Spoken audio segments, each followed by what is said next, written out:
ఘటనా స్థలిని పరిశీలించిన హోంమంత్రి అనిత. యాజమాన్యంపై చర్యలుంటాయన్న మినిస్టర్. సేఫ్టీ ఆడిట్ లో లోపాలున్నాయన్న ఎమ్మెల్యే కొనతాల.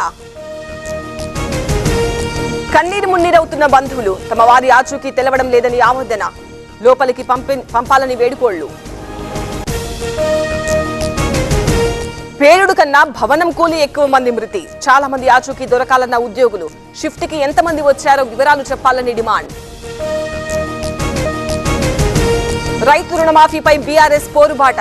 మాఫీ చేయడంలో సర్కార్ విఫలమైందన్న కేటీఆర్. నేడు మండల కేంద్రాల్లో ధర్నాలకు పిలుపు. నేడు కాంగ్రెస్ పార్టీ ఆధ్వర్యంలో ధర్నా. అదానికి వ్యతిరేకంగా ఈడీ ఆఫీస్ ఎదుట నిరసన. పాల్గొననున్న సీఎం రేవంత్, కాంగ్రెస్ నేతలు. నేడు యాదాద్రికి మాజీ మంత్రి హరీష్ రావు. లక్ష్మీ నరసింహస్వామిపై ఒట్టు పెట్టి రేవంత్ మాట తప్పారు. పాప పరిహారం చేయాలన్న బీఆర్ఎస్ నేత. 2 లక్షల మంది రైతుల ఖాతాల్లో నగదు. రుణమాఫీ కాని వారి వివరాలు సేకరిస్తున్నాం. చేతగాని వాళ్లు విమర్శిస్తున్నారన్న తుమ్మల. ఐవీఎఫ్ ఒక అధునాతన సంతానోత్పత్తి చికిత్స. అనేక దంపతులకు తల్లిదండ్రులు కావాలనే వారి కలను నెరవేర్చుకోవడానికి సహాయపడుతుంది. నేడు ఢిల్లీకి సీఎం రేవంత్ రెడ్డి. ఏఐసీసీ పెద్దలతో సమావేశం కానున్న రేవంత్. ప్రక్షాళనలో భాగంగా రేవంత్ సూచనలు. నందికొట్కూరులో కురిసిన భారీ వర్షం. లోతట్టు ప్రాంతాలు జలమయం. వరద నీటితో కాలనీ వాసుల ఇబ్బందులు. నేడు పార్టీ నేతలతో 2వ రోజు జగన్ సమావేశం. పలు కీలక విషయాలపై చర్చ. వైసీపీ చీఫ్ విశాఖకు వెళ్లే అవకాశం. తిరుమలలో మెగాస్టార్ ఫ్యామిలీ. పుట్టినరోజు సందర్భంగా తిరుమలకు చిరంజీవి. సుప్రభాత సేవలో పాల్గొన్న చిరు ఫ్యామిలీ.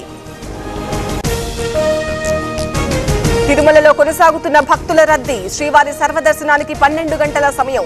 నిన్న స్వామిని దర్శించుకున్న 74,957 మంది భక్తులు. నచ్చిన వాళ్ల కోసం నేను నిలబడతా. నా అనుకున్న వాళ్ల కోసం ఎంత దూరమైనా వస్తా. అల్లు అర్జున్ కీలక వ్యాఖ్యలు. తెలుగు రాష్ట్రాల్లో మరో 3 రోజుల పాటు వర్షాలు. ఏపీలో 11 జిల్లాల్లో తేలికపాటి నుంచి మోస్తరు వానలు. తెలంగాణలో పలుచోట్ల భారీ వర్షాలకు అవకాశం.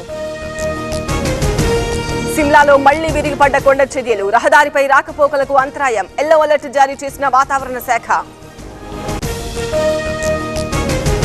మిజోరంలో కురుస్తున్న భారీ వర్షాలు. ఐజ్వాల్లో కుప్పకూలిన పెట్రోల్ బంక్ పైకప్పు.